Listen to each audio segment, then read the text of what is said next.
making somebody feel comfortable to tell you no is a huge positive. I think a lot of people think that if the other person knows that they can say no, then I'm just going to hear no a lot. And it's actually the opposite. When somebody feels psychologically safe to tell you no, which of course they know that they can tell you no anyway. Like it's not like they're learning, having some epiphany like, wow, I can reject this person. We all know we have agency to reject somebody else. Don't change that dial, please. No, don't say no. I get plenty of no's, and I'm sure a lot of you out there get plenty of no's as well in your daily life, whether it be from a potential girlfriend, boyfriend, work. Work is a big thing, right? We ask for a raise. We're afraid of no. We're afraid of that failure. But what happens a lot of times, we get no. How do we learn to move past that?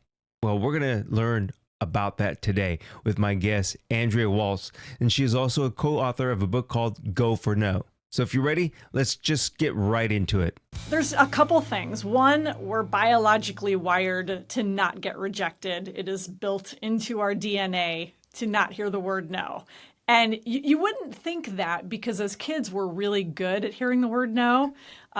We ask for stuff all the time. We push and we push and we push until we make our parents or whoever absolutely crazy. So we're willing to hear no a lot. But that wiring is really strong in our brain, especially as we get older and we start recognizing that we need to survive. And we've got that wiring that says, don't get thrown out of the tribe. Don't make anybody super annoyed at you. Otherwise, they're going to kick you out.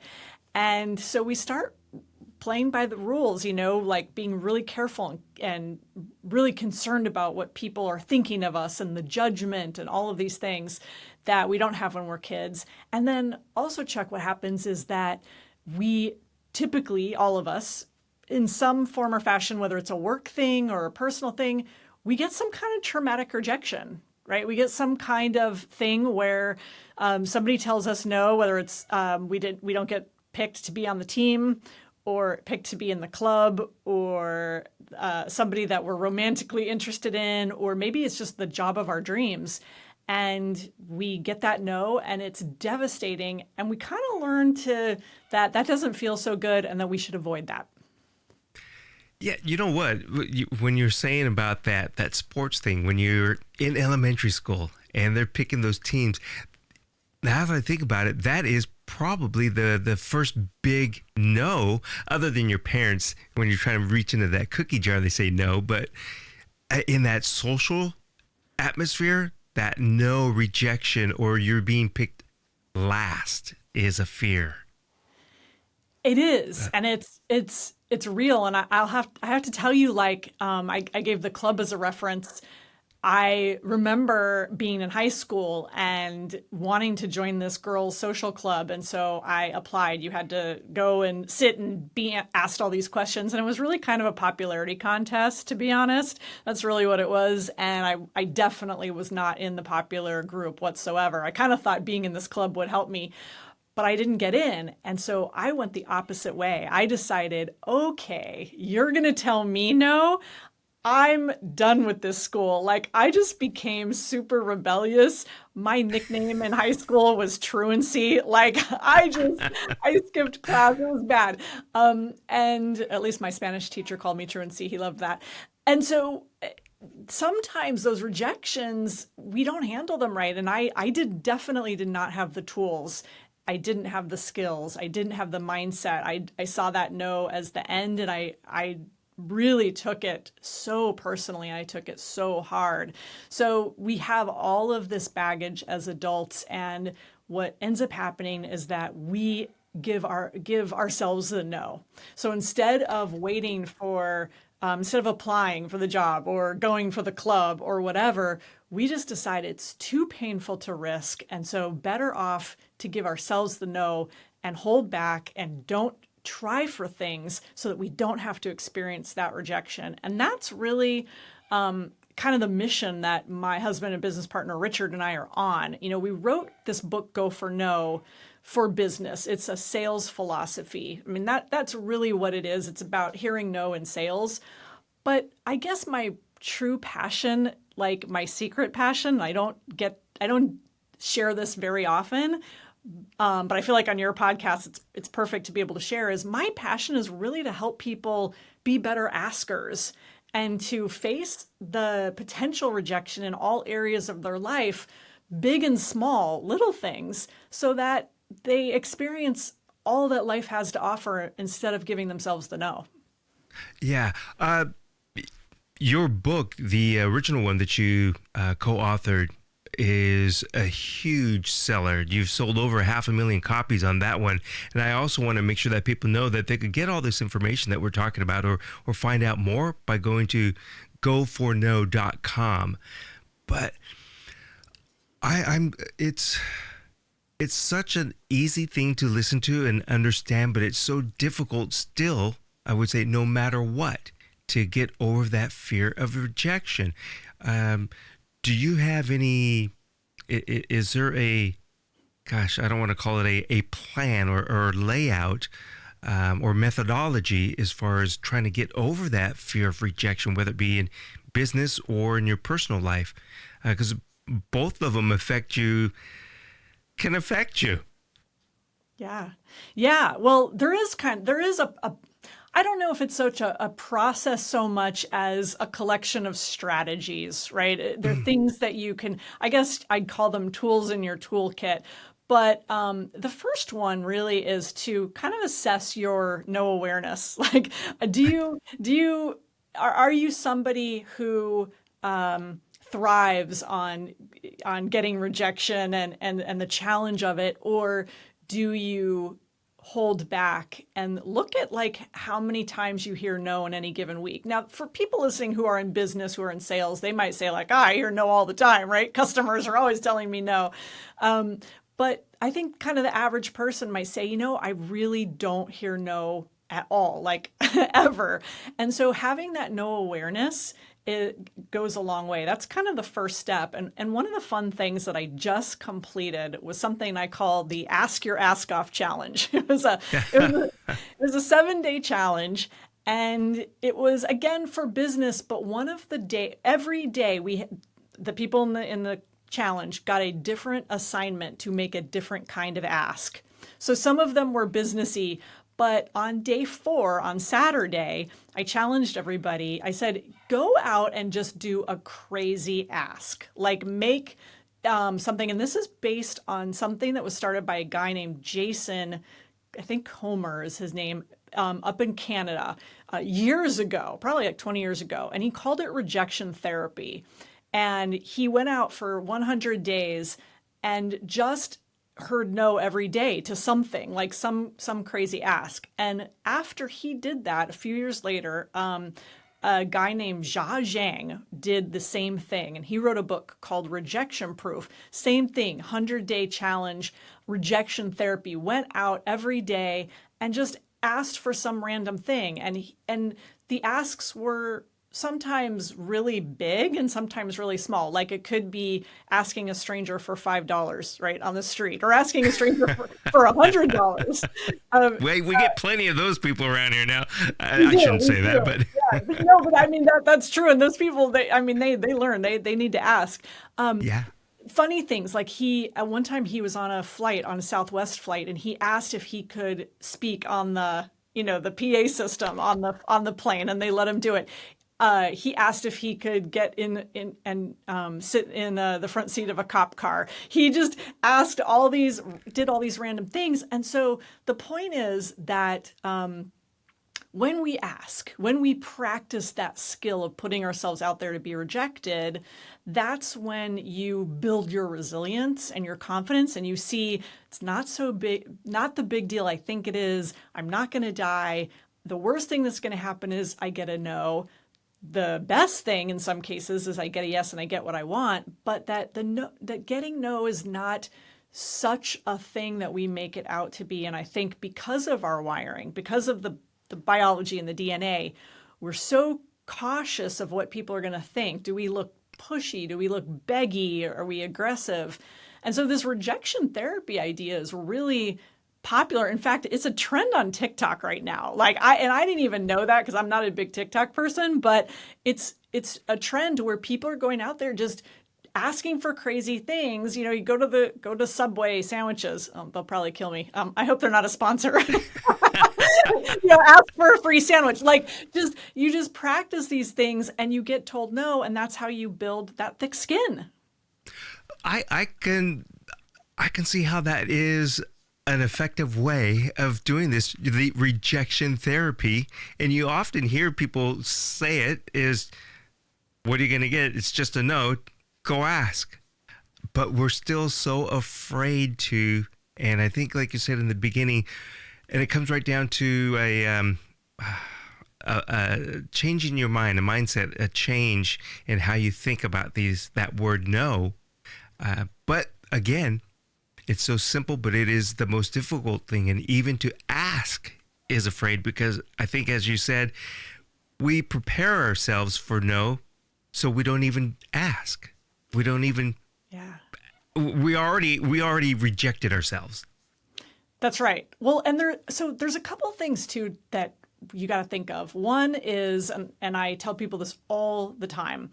One is, because this thing is hardwired into us, you can't wait for the fear feelings to go away before you ask. So there's no like, okay, as soon as I feel super comfortable with this, I will go ahead and ask this person this question. No, you've got to do it with the feelings that are literally happening in your body, in your stomach, in your chest, the shaking voice, the sweaty palms.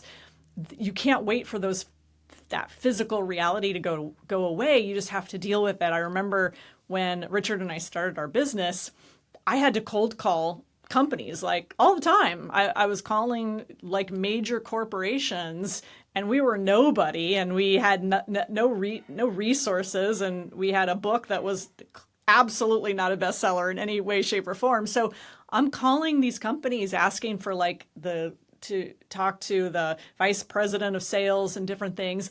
And I was so nervous, and my voice would shake, and I would stumble over my words. And there was nothing that helped me get over that except just the practice of doing it. And even after you do that stuff for a while, you still have the fear is still like deep down in there. It never completely goes away. You hear even actors, super successful, Meryl Streep, and super successful actors who say, yeah, I'm still nervous when I walk out on stage or when I get to a movie set. Those fear feelings are stuff that we have to live with. And so when it comes time to taking action in face of the fear, in face of the no, you've got to do it despite the feeling. You've got to kind of say, okay, the feeling is okay.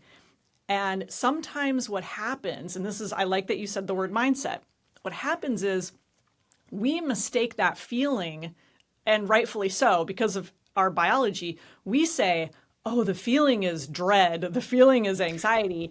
I shouldn't do it then. This is a warning signal. Just like if you go into a dark alley and you think, ooh, this is probably a really dumb idea. This feels dangerous. And you convince yourself to turn around and walk back to, where all the people are. It's the same thing, but the difference is that it's not a dangerous situation. Your brain just thinks it is.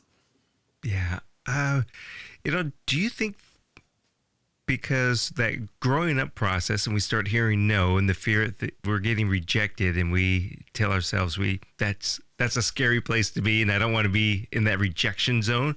And we also get used to the point of somebody somewhere started at saying, ask permission. So I guess what I'm getting at is, should we start asking ourselves permission? And then say, maybe I want a raise, and you're afraid to ask for the raise. Well, I'm going to subconsciously ask myself, can I go ask for a raise? And I'll give that answer, yes, go ask for the raise. Is that a dumb thing to do? Is giving yourself permission, asking yourself and giving yourself permission to go ask for? And then if you get a no, you get a no. But you might get a yes. Well, first of all, I have to give you a lot of credit, because I have never heard anyone come up with that. And if it's okay with you, I'm going to steal that strategy. It's yours. Okay, thank you. I really like it. That is a really interesting idea because if you're going to become a good asker and you're going to talk yourself out of no, then why don't you start asking yourself better questions, right? That's a powerful strategy in and of itself, is just ask yourself better questions. And that's a powerful strategy is, hey, can I go do this? Of course, what we have to do in that moment is convince ourselves like that the answer is yes, right? But so to your point, that's a really interesting idea. Also, the other challenge with asking is I think a lot of people don't ask because they don't know how. And they think that what you should do is just kind of blurt out the question like, hey, can I get a raise? I need more money, you know? And one of the things I taught in the Ask Your Ask Off challenge was I taught some strategies for asking. And probably one of my favorite strategies is when you're going to ask anybody for anything, see what you can do to preface before you ask. In other words, lay some groundwork, give some context to this ask, right? You don't just like, let's say that you were going to ask somebody to marry you and you met them the night before. Well, you certainly wouldn't just go like, hey, will you marry me? You'd say like, hey, I know this is crazy. I know we've only known each other 24 hours. I know that you're probably going to say no, but I want to ask you a really, really life-changing big question. Now, as crazy as that ask is, you've set it up in such a way that the person is waiting now for this crazy big life-changing question, and you've called out your concerns. So whatever is in your mind of, okay, I'm kind of concerned about this, I think it's a great strategy to lay some of that context down first. That way, when you make the ask, it's not that you're going to get a yes, but it certainly will take away some of your fear of being pushy or aggressive because you've diffused it a little bit by hinting to the person what's coming next. Yeah, you've kind of set a comfort level for both of you. You've set you know what the answer might be, but now you're comfortable with it, and they're comfortable, I think, with you asking, and they're also comfortable with them saying no to you. Because I also think in that particular situation, oftentimes people are afraid to hurt the other person's feelings, so they don't tell them the truth. But then you get that rejection later, which is like doubly bad. So in a business situation, if somebody wants to move to a different division or just a different position, how would they go about phrasing something like that to their boss?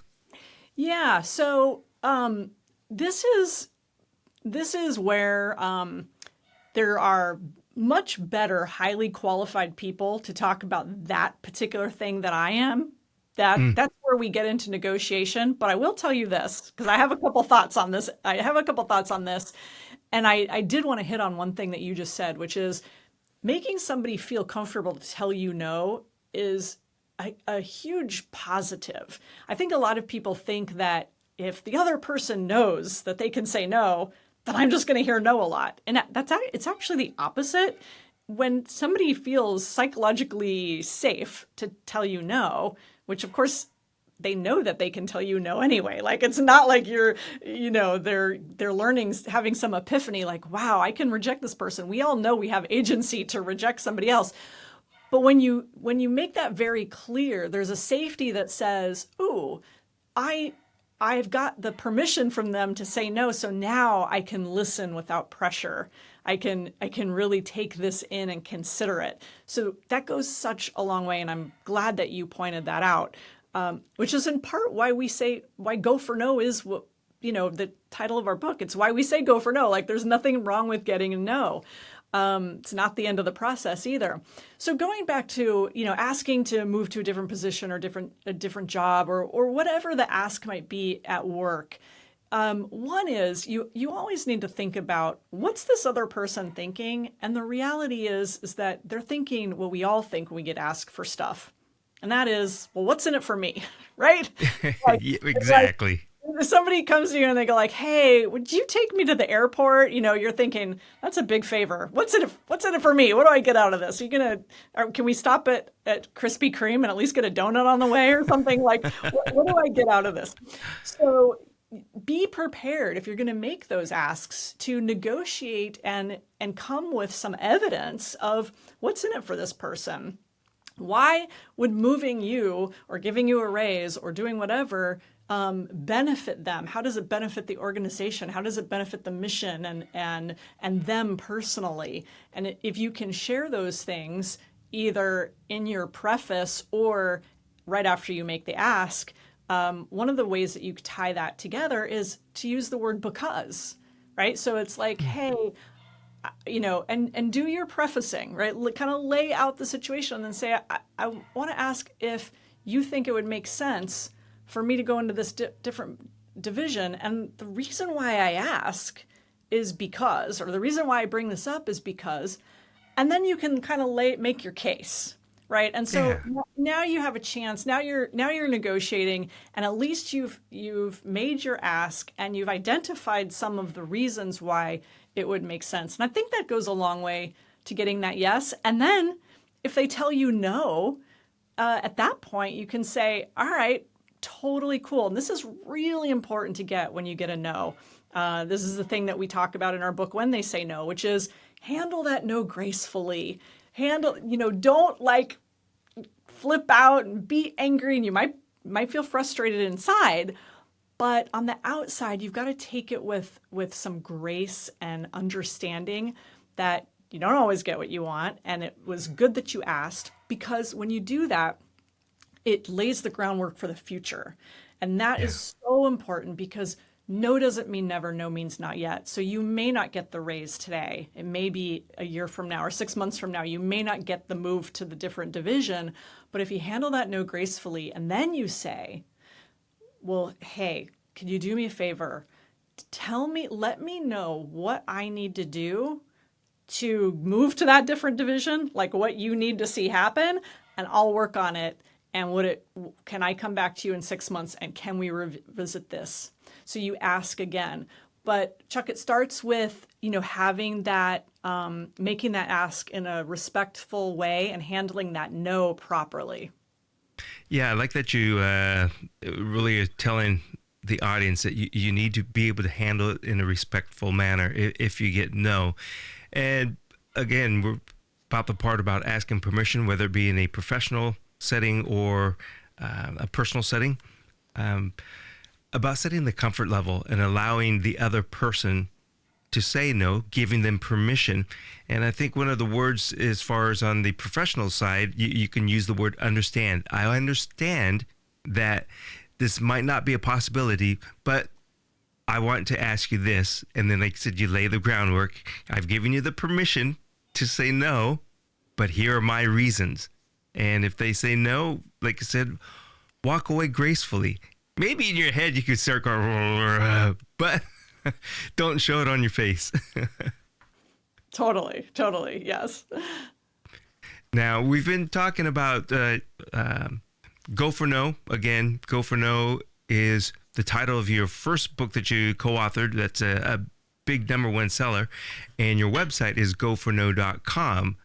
And people could go there to get more information and everything. And then now your latest book that was released, it was after Go for No.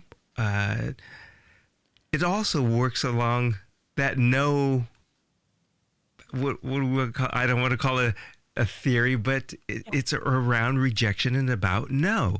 So why do we keep on hearing no? And why are we, again, so afraid of that word no? Part of it too, and this is why we wrote When They Say No, is Go for No really comes at it from like a, hey, you need to hear no more often. You're not hearing no enough. You need to play bigger. And then we said, and it only took us 20 years to come to this conclusion, that once people start hearing all these no's, what do they think? What should they say? What should they do? How do they react? And so we came up with like kind of 44 little strategies in those different categories for how to handle it when you do get a no. What do you need to reconsider? Like, for example, did you ask the right person? Like, did you ask the person who has the power to say yes to you? Or are you just getting no's from this other person? And really what you need to do is you need to get creative and you need to find a different way to get to that yes. So that's one thing to think about. Something else to consider is if you're getting no a lot, and sometimes you can't help it. Like sometimes you're in a job where you get no a lot. If you're in a sales job, it's a part of the grind. Like sales can be a grind. And so taking care of yourself mentally and physically, what do you do? If you're getting a lot of no's, you need to. Hey, folks, I just want to jump in real quick and say thanks for sticking around. Thanks for listening to the podcast. If you wouldn't mind, please subscribe, follow, whatever it is, wherever you're listening to this podcast. Maybe you're watching it on YouTube or something like that.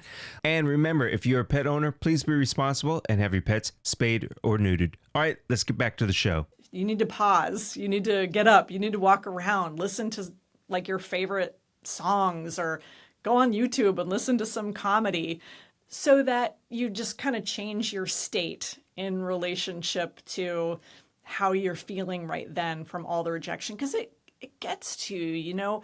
I talk all the time about like being strong and pushing through and you got to just keep going, and you hear no after no and just keep going. And it's like, after a while though, I mean, it gets to me, like you just can't help it. And so you've got to work on that as well. If you get a lot of rejections, like stop the insanity and just take a little break, right? And then you come back and have a little bit of a reset.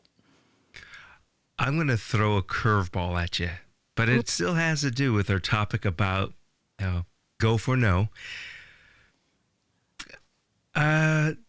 Kids these days, the younger generation are having such a difficult time interpersonally, personally, socially, and everything, and they cannot handle no for that fear of rejection. Is there something that you think might be helpful for the younger people out there who might be listening? Yeah, well, I would say that they don't need to do anything radically different than some of the things I'm suggesting. Like, for example, rejection, doing some rejection therapy, going out and making some asks. And part of it too is to gamify it. I mean, have some fun with it. Like, make it a game. See if you could get rejected. See if you could get a no. And I'll say this as well, and that is that I think what's going on with everybody who's, I guess we'll call them the Gen Zers or whatever, even millennials. Well, they're not as bad, but people think the technology is going to save them from this. They think that they can sit behind a laptop and not have to deal with any kind of rejection. And then they find out that when you do have to actually go out and interact in the real world, rejection is out there. There's no way you get through life without some kind of failure, right? Without something going wrong, without you getting rejected, without there being some judgment. And so the hiding behind the technology isn't the answer. And what I've found is that there's still a lot of fear, even when people do hide behind the technology and they're like, well, I'm just going to send an email, or I'll just send a text. I don't have to talk to anybody. I don't want to see anybody face to face. The same fears are still there. The same fears of hitting the send button or whatever. And so even that doesn't help. And so the strategy really, and I love that you brought this up because it's going to be, and it's going to continue to be a really big issue, is to get out there and have fun with it and see that it's just not that big a deal when you get rejected, when you get that no. And I like that you said gamify it for that generation, and you can make it the Just Say No Club, and it. I personally think it's like you're saying with the technologies. A lot of times people are just asking a question without seeing the face nor an emotional reaction, so they don't understand, or they can't. when they see that face and that eye and they hear that no, all of a sudden it turns into fear. Or if it was just a text message, it's just literally, it's just a 2-letter word. It's whatever. And then they get whatever. So I think if you have a club and make it, like I said, gamify it with a small group of people and just say, let's ask ourselves, not ourselves, but if I have my friend over here in my club, I'm going to ask you a question. And you already know that it's going to be a no, but there might be that surprise yes. And I guess what I'm getting at with this is you get used to seeing that person's face saying no to you. And it might be, hey, can you drive me to Idaho today? And you know that's ridiculous, but they'll go, no. And you can say, well, why? And they'll give you an answer. Well, it's too far to drive. And you go, oh, okay. Well, now you're getting used to asking permission, getting an answer, which will be a no, giving the reason, and the back and forth. Sounds like a plan that could work to me. What do you think? I think it sounds like a great plan. And I heard I actually got a message on LinkedIn from a young lady who is teaching. She's kind of mentoring college age salespeople, and they did exactly this. They went out and she said we did like a little go for no challenge, and we went out and I told everybody they needed to get no's, and how fun it was for them to all go out as a group and just ask crazy things and things just to have that practice. And so when you do gamify it, when you do it with somebody else, you don't feel alone. I think that's the other thing is when kids isolate, which they tend to do because they're on their devices and so they're not interacting, they think that this rejection, that failing, that these obstacles are only happening with them, that everybody else is so successful. And it's been, and we all see it, right? Anybody who's our age and sees how detrimental social media is from the standpoint of only showing the highlight reel. Everything looks easy. Everybody's achieving all these great things. And you think, I must be the only one who's having this problem. And when you get into a group and like even my Go for No challenge, when everybody's talking about the same thing, they realize, oh, wow, I'm not the only one hearing no. Thank God. I like what you said about the reel. What people see out there on social media, that is somebody's snippet of that day or life. So we shouldn't think that is how they live all the time, because you really don't know. It could look the greatest, but then everybody has a great day, I think, or at least has a great moment. So it goes back to don't be afraid to be rejected or fail at something, because I think failure and the answer no is also a learning experience where you can take that choice of asking, why did you say no? Or if you want, you could say, okay, next time I ask that, I think I'm going to ask in a different way. Or if it's a question that could be asked of somebody else, well, I'm going to go ask somebody else. I want that free airline ticket. I got to know. I'm going to hang up and I'm going to call somebody else. Maybe I'll get a nicer agent. But can you remind the audience once again where they could go to get all of this information and how you're able to help them out? Yeah, absolutely. So goforno.com. And I would love people to come to goforno.com. And it's spelled just like it sounds, GOFORNO, because we've got this 12-question assessment, really easy. So you can learn where you are, we call it a no quotient. So, there's the IQ test, the intelligence quotient, and then everybody hears about EQ, the emotional intelligence. Well, we talk about the NQ, your no quotient. It's the number of times you're willing to hear no and keep going, really. It's kind of your mindset. So you can take that assessment. It's totally free. And then at the end, you'll be put into one of 3 buckets. You've got a high no quotient, medium, or low, and then some tools and resources for how to improve your no quotient if you need it. Well, let's set up a challenge for people out there right now in the audience and say, we challenge you to go out and get 2 no's today. We're going to set that bar really low for your no quotient.